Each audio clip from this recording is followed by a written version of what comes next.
नमस्कार, स्वागत है हमारे खास प्रोग्राम खास सेक्शन में। आज मेरे साथ मौजूद हैं जीएस यूनिवर्सिटी के डिप्टी डायरेक्टर मनोज सिसोदिया जी। आज इनसे जानेंगे कुछ अनकही बातें और जानेंगे उनके जीवन परिचय के बारे में और साथ ही जानेंगे जीएस यूनिवर्सिटी और जीएस मेडिकल कॉलेज के बारे में। सर, स्वागत है हमारे खास प्रोग्राम खास सेक्शन में। नमस्कार सर, सबसे पहले मैं जानना चाहूँगा कि आप मेडिकल लाइन में हैं और आज प्रोग्राम खास सेक्शन में। नमस्कार सर, सबसे पहले मैं जानना चाहूँगा कि आप मेडिकल लाइन में हैं और आपने बहुत सारी संस्थाओं में काम किया, थोड़ा सा अपने बारे में मुझे बताएं। मैं बताना चाहूँगा, मैं ग्रेजुएशन करने के बाद में मैंने एक डिप्लोमा किया, जिसमें डिप्लोमा करने के बाद में आईटी हेड की पोजीशन पे मैंने ज्वाइन किया 2008 में, और मैंने 3 से 4 मेडिकल इंजीनियरिंग कॉलेजों पे मैं आईटी हेड के पद पे रहा, और मैंने मेडिकल कॉलेज भी आईटी हेड के पद पर ही मैंने ज्वाइन किया था। उसके साथ साथ जो भी जिम्मेदारियाँ मिलती गई मैं वो करता गया जी। और मेरा प्रमोशन हो गया, मैं डिप्टी डायरेक्टर हो गया इसमें। और अभी मैं इसके बाद में यहाँ से जीएस में 2016 में मैंने ज्वाइन किया था, 16 से 18 तक मैं यहाँ। उसके बाद में 4 साल के लिए मैं लखनऊ के पास उन्नाव डिस्ट्रिक्ट में जनरल मैनेजर ऑपरेशन की पोस्ट पे रहा था। तो वहाँ कॉलेज का सारी जिम्मेदारियाँ जो मेडिकल कॉलेज की होती हैं, हॉस्पिटल की, एकेडमिक की, लाइब्रेरी की, वो सारी जिम्मेदारी का निर्वहन मैंने किया। और वो एक बहुत अच्छा अनुभव मुझे मिला, एक मेडिकल कॉलेज चलाने का अवसर मिला, और मैंने बहुत अच्छा उसे कोशिश की चलाने की, बहुत अच्छा। और उसके बाद में 2023 में पुनः यहाँ डिप्टी डायरेक्टर के पद पे ज्वाइन कर लिया। जी सर, जीएस आप यूनिवर्सिटी भी है और जीएस हॉस्पिटल है, तो इसकी शुरुआत जैसे आप दोबारा बता रहे थे कि दोबारा आए, तो यूनिवर्सिटी और हॉस्पिटल के बारे में बताएं हमें थोड़ा सा। देखिए, हॉस्पिटल एक यूनिवर्सिटी का ही पार्ट समझ लीजिए। यूनिवर्सिटी में बहुत सारे कॉलेजेस होते हैं। जैसे बात करें हम, अभी हमारे पास में एलोपैथिक मेडिकल कॉलेज है, जिसे जीएस मेडिकल कॉलेज बोलते हैं। तो जीएस मेडिकल कॉलेज में हम एलोपैथिक कोर्स कराते हैं, जिसमें एमबीबीएस और उसकी सारी पीजी ब्रांचेस, वो सारे कोर्सेज हमारे यहाँ रन कराए जा रहे हैं। इसके अलावा हमारे पास जीएस आयुर्वेदा मेडिकल कॉलेज है, जिसमें हम आयुर्वेद का कोर्स कराते हैं, बीएमएस कोर्स होता है। तीसरा बीएससी नर्सिंग और जीएनएम जो नर्सिंग के कोर्सेज होते हैं।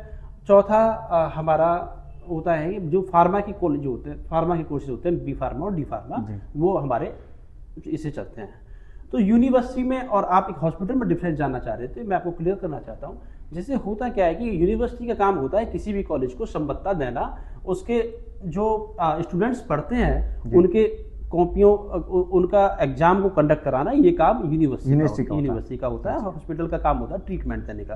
तो इसके पहले हमारी यूनिवर्सिटी, जो हमारा मेडिकल कॉलेज था, पहले चौधरी चरण सिंह यूनिवर्सिटी से था। मतलब डिफरेंट यूनिवर्सिटियों से हम लोग एफिलिएशन थी, संबद्धता थी। तो हमारे लिए समस्या रहती थी कि हमें आयुर्वेद के लिए गोरखपुर जाना पड़ता था, और मेडिकल कॉलेज के लिए पहले मेरठ जाना पड़ता था। उसके बाद में उसको स्टेट यूनिवर्सिटी बन गई तो हमें फिर लखनऊ जाना पड़ता था। तो ये बहुत बड़ा मूवमेंट होता था। अपनी यूनिवर्सिटी बनाने के बाद में ये हमें इसका लाभ मिलेगा कि हम इसे अपने स्तर पर कहीं जाने की आवश्यकता नहीं है, यहीं से हमारे काम हो जाएंगे। सर, जीएस यूनिवर्सिटी की खासियत बताएं तो। देखिए, जीएस यूनिवर्सिटी की एक खासियत है, जैसे और यूनिवर्सिटी में आप क्या देखेंगे, वो बहुत सारे कोर्स रन कराते हैं। जी। तो जो मैनेजमेंट का विजन है, जो हमारे चेयरमैन साहब का विजन है, उनका एक ही विजन है कि हम केवल मेडिकल कोर्सेज चलाएंगे अभी, और उसमें क्वालिटी इंप्रूव करेंगे। हमारे बहुत सारे से ऑफर्स आते हैं कि भाई हम नॉन अटेंडिंग स्टूडेंट्स आप रख लीजिए और एडमिशन कर लीजिए। तो मैनेजमेंट का एक स्पष्ट संदेश है, जिसको पढ़ना है, जो गवर्नमेंट गाइडलाइंस है, कम से कम 80% 75% जिसकी अटेंडेंस होगी, 100% हम बोल के चलते हैं। लेकिन कोई किसी कंडीशन में बीमार होता है या कोई और परेशानी होती है तो हम 100% क्राइटेरिया अटेंडेंस के साथ में एडमिशन देते हैं, अदरवाइज हम मना कर देते हैं। बिल्कुल सर, बिल्कुल। तो हम सर, आज के समय में मेडिकल एजुकेशन और हेल्थ केयर में कौन से बदलाव आप महसूस कर रहे हैं? देखिए, मेडिकल और हेल्थ में बहुत सारे बदलाव आए हैं। जैसे कोविड के अभी हम देखें तो टेक्नोलॉजी बहुत सारी चेंज हो गई है जी। जैसे हमें पहले ऑपरेशंस करने होते थे तो हम ओपन करते थे, उसके बाद दूरबीन के आ गए। तो अभी क्या है, अब बहुत सारी सर्जरी रोबोटिक होने लग गई है। तो ये बहुत सारे बदलाव हमें देखने को मिल रहे हैं, और उससे निश्चित रूप से एक पेशेंट की जो ट्रीटमेंट की क्वालिटी है उसको लाभ मिल रहा है, वो इम्प्रूव हो रही है। जी। अच्छा सर, आप बताएं, छात्र और जो नए जो डॉक्टर हैं उनकी ट्रेनिंग की वैल्यू क्या है और किस तरह से आप ट्रेनिंग देते हैं? छात्रों को ट्रेनिंग, जैसे हमारे यहाँ पीजी कोर्सेज चलते हैं जी, एमबीबीएस के बाद में पीजी कोर्सेज चलते हैं। पीजी कोर्स होते हैं, एमडी और एमएस, मतलब एक सर्जिकल साइड और मेडिकल। तो पीजी की सारी ब्रांचेज हमारे पास में है। और हमारे यहाँ अभी मैं कई लोगों से बात भी करता हूँ, जैसे स्टूडेंट्स हमारे यहाँ न्यूली आते हैं, तो आपने जीएस को क्यों चुना? जी हाँ, बिल्कुल। तो वो कहते हैं कि आपके यहाँ एक्सपोजर बहुत ज़्यादा है। एक डॉक्टर बनने के लिए एमबीबीएस ठीक है, एमबीबीएस तक तो एक्सपोजर होता है, लेकिन पूरा एक्सपोजर नहीं हो पाता। लेकिन जैसे एमडी में या एमएस में किसी का एडमिशन होता है, उसे तो 100% उसे देना होता है, उसे पेशेंट को ट्रीट करना पड़ता है। और आप लोग सब जानते हैं कि जीएस आज की डेट में बहुत तेजी से आगे बढ़ रहा है। कैंसर के सारे जितने डिपार्टमेंट है उनका इलाज कर रहा है, सुपर स्पेशलिटी डिपार्टमेंट सारे चल रहे हैं, न्यूरोलॉजी, नेफ्रोलॉजी, यूरोलॉजी, कैंसर में भी आपके कीमो के लिए और रेडिएशन भी और पेट स्कैन भी, तो सारी सुविधाएं उपलब्ध हैं। तो इसलिए पेशेंट का लोड बहुत बढ़ गया है। अभी कल भी देख रहा था, तो हमारे पास क्रिटिकल केयर में जगह नहीं थी, इतने पेशेंट, हाँ, इतने पेशेंट थे। तो मैनेजमेंट का एक नॉन पेशेंट आया, तो मुझे बोलना पड़ा, सर सॉरी, हमारे पास बेड नहीं है। बिल्कुल बिल्कुल सर, जीएस यूनिवर्सिटी जो है किन योजनाओं पर काम कर रहा है जो आने वाले जिस आसपास के हमारे लोकल लोग हैं उनको फायदा मिल सके? देखिए, आयुर्वेद ने जैसे बताया, जैसे भारत के प्रधानमंत्री जी का भी विजन है, श्री नरेंद्र मोदी जी का, कि हम योग को आगे बढ़ाएं, हम आयुर्वेद को आगे बढ़ाएं और उसका लाभ मिले, जिससे कि जैसे हम देख रहे हैं आजकल हमारा खाना पीना इतना बेकार हो गया है कि हमारा शुगर का इतनी बीमारियां बढ़ गई हैं, कैंसर की इतनी बीमारियां बढ़ गई हैं, पॉल्यूशन, बहुत सारे कारण है इसके लिए। तो हम योग को अपनाएं और आयुर्वेद को अपनाएं। तो आयुर्वेद कॉलेज में अभी हमारे पास सूची है, उसमें 100 सीटें हैं। और मैं आपको बताना चाहूँगा, ये अभी 3 दिन पहले हमारे क्वालिटी काउंसिल ऑफ इंडिया ने उत्तर प्रदेश में फर्स्ट प्राइवेट मेडिकल कॉलेज में आयुर्वेद को फर्स्ट रैंकिंग दी है। जी बिल्कुल सर। मेडिकल सेक्टर में युवाओं के लिए आपकी सबसे बड़ी चुनौती क्या है मेडिकल सेक्टर में? मेडिकल सेक्टर में चुनौतियां देखिए बहुत सारी होती हैं कई बार, लेकिन जब लोगों का विश्वास बढ़ जाता है वो सब चुनौतियां खत्म हो जाती हैं। जी। जब हमने इनिशियल स्टार्ट किया था तो बहुत सारे झगड़े होते थे, लोगों का विश्वास कम था। जी।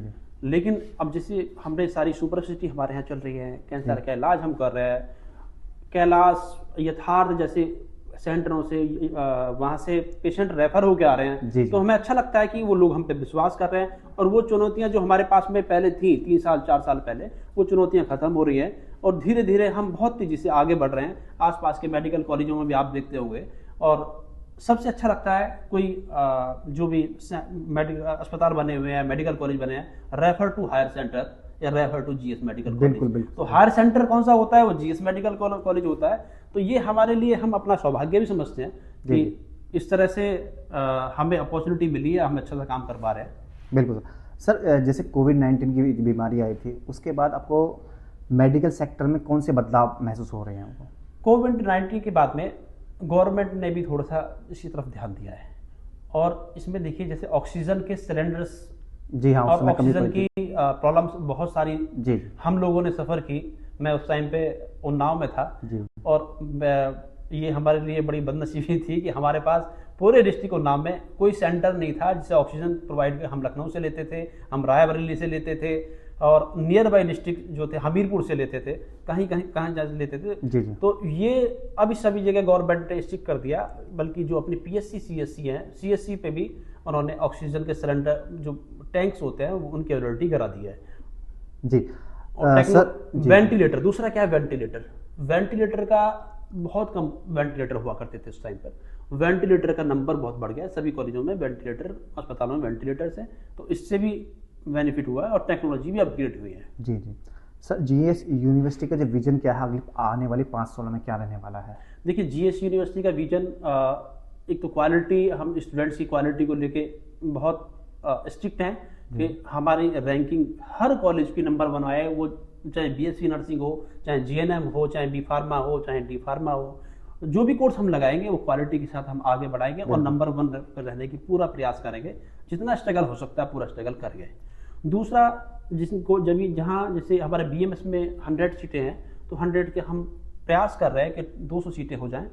बीएससी नर्सिंग की हमारे पास बड़ी शॉर्टेज रहती है, लोग बड़ी अप्रोच लगाते हैं, तो उसके लिए भी कोशिश कर रहे हैं कि वो नंबर बढ़ जाए। जीएनएम में अभी हमारे पास 100 सीटें हो गई है।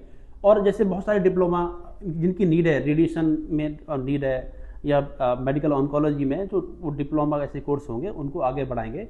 आयुर्वेद में हम पीजी ब्रांचेस लाने का पूरा कोशिश कर रहे हैं। जी जी सर, मेडिकल स्टूडेंट के लिए हमारे चैनल के माध्यम से क्या संदेश देना चाहेंगे? मेडिकल कॉलेज के लिए मैं एक ही संदेश देना चाहूँगा, यदि आपने जीएस मेडिकल कॉलेज का एडमिशन लेते हुए चुनाव किया है, आपने सिलेक्शन किया है, निश्चित रूप से आप एक अच्छे डॉक्टर कहलाएंगे।